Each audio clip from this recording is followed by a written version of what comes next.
आज हम लोग कक्षा 8वीं का सामान्य विज्ञान पढ़ेंगे।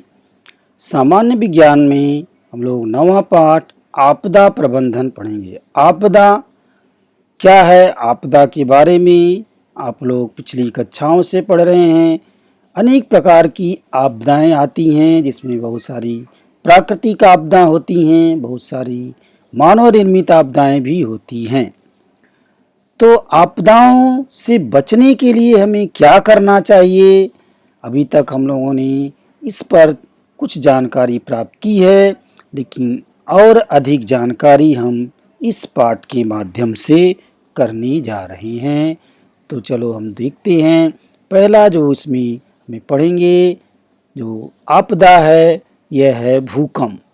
भूकंप क्या होता है? भूकंप के बारे में जानकारी प्राप्त करेंगे और भूकंप से कैसे बचा जा सकता है, इसे भी हम लोग पढ़ेंगे। भूकंप यानी इंग्लिश में इसको अर्थक्वेक कहते हैं। भूकंप का अनुभव आप किए होंगे। अचानक से पृथ्वी के अंदर कंपन होने लगता है। आप कहीं रहते हैं, कहते हैं कि अरे लग रहा है कि पृथ्वी चल रही है। यानी हल्का फुल्का जब भूकंप में कंपन होता है, यानी पृथ्वी में कंपन होता है, तो कहते हैं कि भूकंप आया है। लेकिन यही जब बड़े पैमाने पर होता है तो बहुत सारा नुकसान करता है। तो इसके बारे में हम जानकारी प्राप्त करते हैं। भूकंप भूकवच में अचानक कंपन होना अथवा भूकवच के अचानक थोड़े क्षण के लिए हिलने को भूकंप कहते हैं।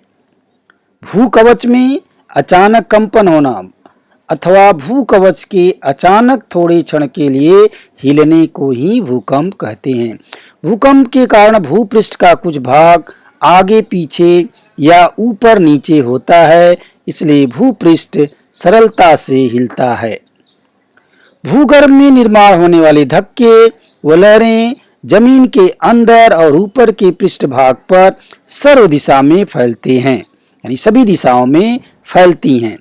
भूकंप नाभि के ठीक ऊपर भूपृष्ठ पर स्थित बिंदु को भूकंप का केंद्र बिंदु कहते हैं।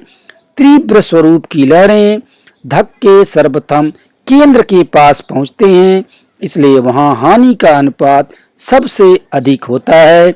आप जो है न्यूज में सुनते हैं, कोई भूकंप आता है तो किसी विशेष स्थान पर कहा जाता है इस भूकंप का केंद्र बिंदु इस स्थान पे था। यानी जिस स्थान पर केंद्र बिंदु होता है वहां पे अधिक नुकसान होता है, वहां तीव्र गति से भूकंप आता है। भूकंप के धक्के सौम्य अथवा तीव्र दोनों स्वरूप के होते हैं, यानी हल्के भी होते हैं और तीव्र भी होते हैं। पृथ्वी पर होने वाले विध्वंसक भूकंप की अपेक्षा सौम्य भूकंप की संख्या अधिक है। सौम्य भूकंप जो है अधिक आते हैं, लेकिन जो विध्वंसक भूकंप है वो कम आते हैं। ये जो है पृथ्वी पर प्रतिदिन कहीं ना कहीं भूकंप होता है, कहीं न कहीं भूकंप होता रहता है। नेशनल अर्थक्वेक इंफॉर्मेशन सेंटर के निरीक्षण के अनुसार अपनी पृथ्वी पर प्रत्येक वर्ष लगभग 12,400 से लेकर के 14,000 भूकंप होते हैं। इसकी जानकारी के लिए आप www.iris.education इस वेबसाइट पे जा सकते हैं। इस आधार पर आपको पता चलता है कि पृथ्वी हमेशा कम या अधिक अनुपात से कंपित होती है। पृथ्वी में हमेशा कुछ न कुछ कंपन होता रहता है। जब यही अधिक मात्रा में होता है तो हम कहते हैं भूकंप आया। यहाँ पर भूकंप आने पर आप देख सकते हैं, यहाँ पे चित्र दिख रहा है। इमारतों पर कुछ दरारें पड़ी हुई हैं। आपको यहाँ पे जमीन के अंदर, रोड के अंदर इस तरह से रोड के अंदर दरारें पड़ जाती हैं, बहुत सारा रोड फट जाता है। बड़ी बड़ी इमारतों के दीवारों में दरार पड़ जाते हैं। इस तरह से आप देख सकते हैं कि जब भूकंप आता है तो बहुत सारा नुकसान हो जाता है। कभी कभी जमीन अंदर से जो अंदर की चीज़ें हैं बाहर हो जाती हैं, यानी ऊपर की चीज़ें नीचे भी हो जाती हैं। इस तरह का भी भूकंप जो है तीव्र गति से आता है, तो ऐसी स्थिति भी हो जाती है।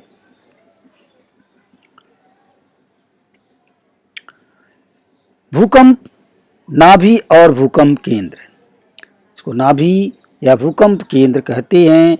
ये जो है चित्र में रेड कलर से दिखाया गया है, ये भूकंप का केंद्र बिंदु है।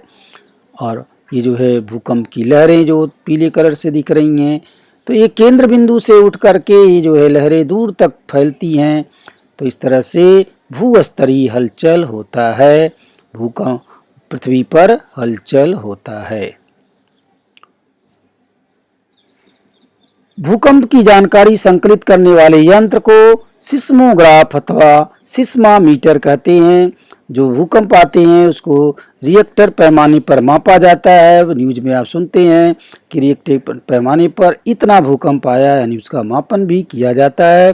तो इसके मापक यंत्र को सिस्मोग्राफ अथवा सिस्मामीटर कहते हैं। भूकंप की तीव्रता मापने के लिए रिक्टर पैमाना माना गया है। इस इकाई का उपयोग करते हैं।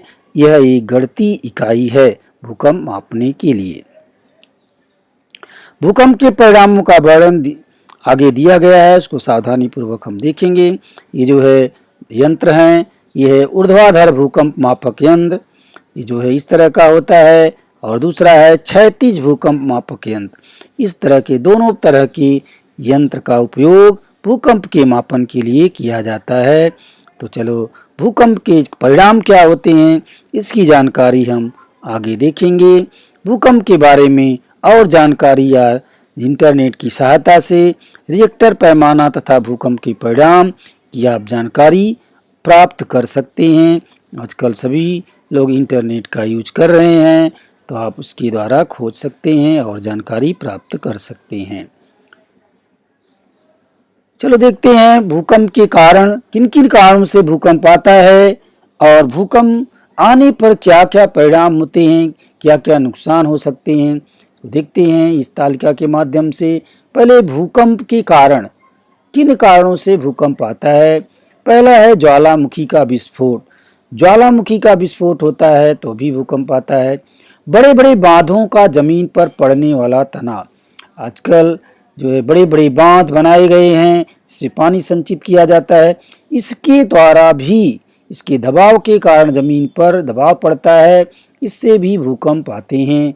खदानों का खोदना, हम लोग तमाम खनिज पदार्थ निकालने के लिए खदानों से उनको निकालते हैं, खोदते हैं, इससे भी भूकंप आता है। जमीन के अंदर किए जाने वाला परमाणु परीक्षण, आप परमाणु परीक्षण के बारे में सुने हैं। इस तरह से परमाणु परीक्षण जब जमीन के अंदर किए जाते हैं तो बड़े पैमाने पर विस्फोट होता है, इससे भी भूकंप आते हैं। भूपृष्ठ के अंतर्गत भाग से पानी रिसता है तथा जमीन के अंदर प्रचंड उष्मा से पानी की भाप बनती है। यह भाप कमजोर पृष्ठभाग से बाहर निकलने का प्रयत्न करती है, तब भी भूकंप आता है। ऐसी स्थिति में भी भूकंप आता है। तो इस तरह से भूकंप आने पर क्या क्या परिणाम होता है इसको इस तालिका में देखेंगे। भूकंप के क्या परिणाम हैं। पहला है मनुष्य के साथ साथ वन्य जीव, पालतू प्राणियों की भी जीवित हानि होती है। यानी जब भूकंप आता है तो मनुष्य के साथ साथ वन में रहने वाले जीव जंतु, प्राणी, उनका भी हानि होता है, वे भी मर सकते हैं। बहुत बड़े पैमाने पर आर्थिक नुकसान होता है। यानी भूकंप आने से बहुत सारा नुकसान होता है। इससे आर्थिक नुकसान होता है, व्यक्तिगत और जो है सार्वजनिक, दोनों तरह का नुकसान होता है। जैसे बिजली के खंभे, पाइपलाइन, घर, इमारत, रास्ते, लौह मार्ग बहुत सारे टूट फूट जाते हैं, उद्ध्वस्त हो जाते हैं। इससे जो है नुकसान, आर्थिक नुकसान होता है, व्यक्तिगत और सार्वजनिक नुकसान दोनों तरह का होता है। जैविक विविधता की हानि होकर परिसंस्था को खतरा होता है। इस तरह से बहुत सारी जैविक जो है हानि हो जाती है, जैसे जैविक विविधता खत्म हो जाती है, परिसंस्था को खतरा होता है। नदियां, नाले, इनका प्रवाह बदलता है। कभी कभी भूकंप आने से नदी और नालों का जो प्रवाह होता है वो बदल जाता है, उनका मुख बदल जाता है। शहरी भागों में आग लगने की संभावना होती है। भूकंप आने से जो है शहरी भागों में आग भी लग सकती है। शॉर्ट सर्किट वगैरह होने से तमाम आग लगने की संभावना रहती है। समुद्र तल में भूकंप होने पर सुनामी लहरों का निर्माण होकर समुद्र किनार पट्टी पर बड़े पैमाने पर हानि होने की संभावना होती है। जो समुद्र के अंदर जब जो है भूकंप आता है तो सुनामी लहरें निर्माण होती हैं। सुनामी का नाम सुना है आप लोगों ने।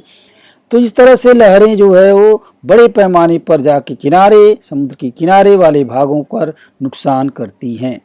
भूमिगत जल स्तर ऊपर नीचे होता है, यानी जो भूकंप आता है तो भूमि के अंदर जो जल स्तर है वह भी ऊपर नीचे हो जाता है। तो इस तरह से भूकंप आने का परिणाम आपने देखा। अब हम भूकंप आने पर क्या सतर्कता बरतें जिससे कि हमारी सुरक्षा हो सके। भूकंप के बारे में सतर्कता, क्या सतर्कता रखेंगे। पहला है, भूकंप के समय यदि तुम घर पर हो तो, अगर हम घर पर हैं और भूकंप आ गया है तो हमें घर में क्या करना चाहिए। भूकंप का पता चलते ही, अगर भूकंप का हमें पता चल जाता है भूकंप आया है, तो हमें इधर उधर दौड़कर बिना घबराहट के, इधर उधर दौड़कर नहीं जाना चाहिए।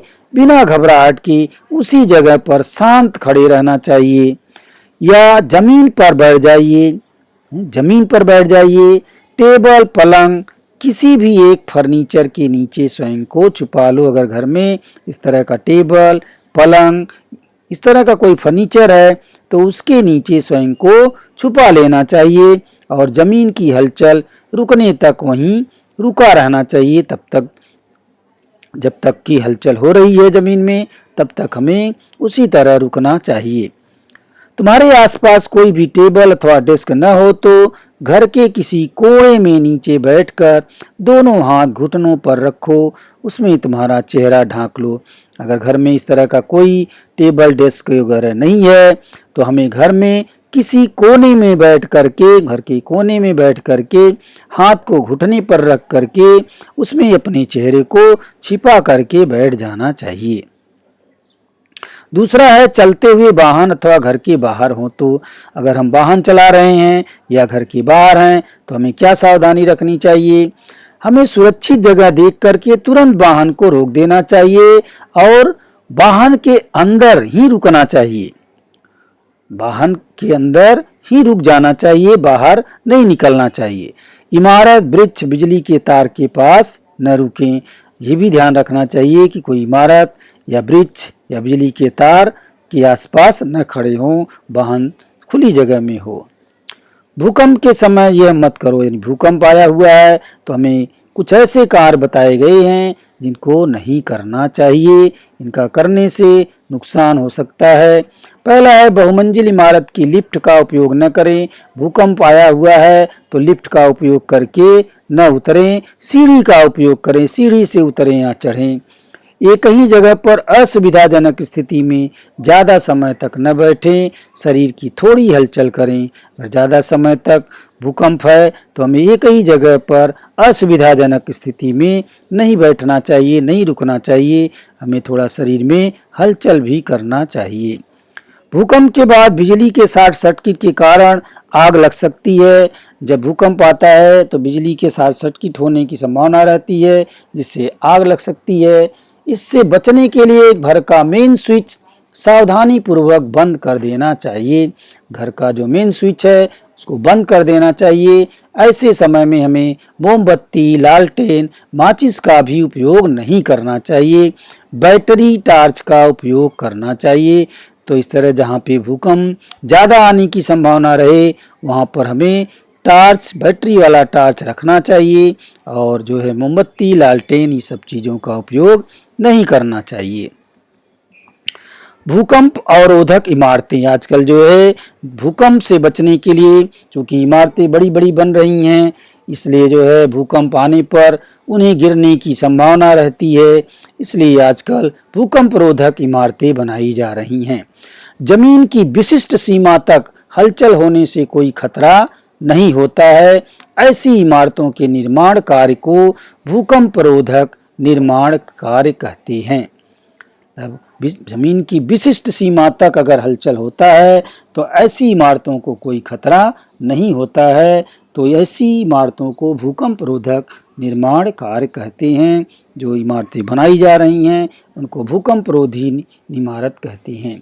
इमारतों के निर्माण कार्य के लिए भारतीय मानक संस्था ने कुछ कोड बनाए हुए हैं। इस तरह की जो इमारतें बनाई जाती हैं उनको बनाने के लिए जो भारतीय मानक संस्था है उसने कुछ कोड बनाया है, जिसके अंतर्गत इमारतों का निर्माण किया जाता है।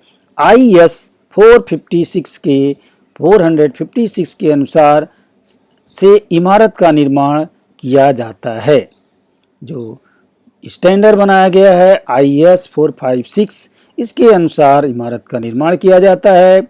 उसी प्रकार भूकंप रोधक निर्माण कार्य के लिए IS 1394 ये भूकंप रोधक आरेखन की संरचना के मापदंड हैं, और IS 1392 ये भूकंप प्रभाव के संदर्भ में सशक्त कंक्रीट संरचना का तानीय विस्तार का उपयोग किया जाता है। इस सब मानकों का उपयोग करके जो है भूकंप रोधी इमारतों का निर्माण किया जाता है। तो भूकंप रोधक निर्माण कार्य में आधुनिक तंत्र ज्ञान का उपयोग किया जाता है। आजकल हमारा तंत्र ज्ञान बहुत आगे बढ़ गया है, तो इन सब तंत्र ज्ञान का उपयोग करके भूकंप रोधी इमारतों का निर्माण किया जाता है, ताकि भूकंप से इन इमारतों का नुकसान न हो, उसमें रहने वाले मनुष्य का नुकसान न हो और धन जन की हानि से बचा जा सके। भूकंप की पूर्व सूचना प्राप्त हो, इसके लिए sensor, laser ranging, very long, baseline, Geiger counter, creep meter, strain meter, tide gauge, tilt meter, volumetric strain gauge, इनके जैसे आधुनिक साधनों का उपयोग किया जाता है। आजकल भूकंप की जानकारी पहले से हो जाती है, तो क्योंकि इसकी सूचना प्राप्त करने के लिए इस तरह की तमाम चीज़ें जो है उपयोग में लाई जा रही हैं, जिससे कि हमें भूकंप आने की सूचना पहले प्राप्त हो जाती है और हम सावधान हो जाएं तो हमें भूकंप का नुकसान ज़्यादा नहीं उठाना पड़ेगा। तो इस तरह से आज का सेशन यहीं पे समाप्त करते हैं। आगे हम आग यानी फायर्स क्या है, इससे कैसे हम बचे, इसको पढ़ेंगे दूसरे सेशन में। धन्यवाद।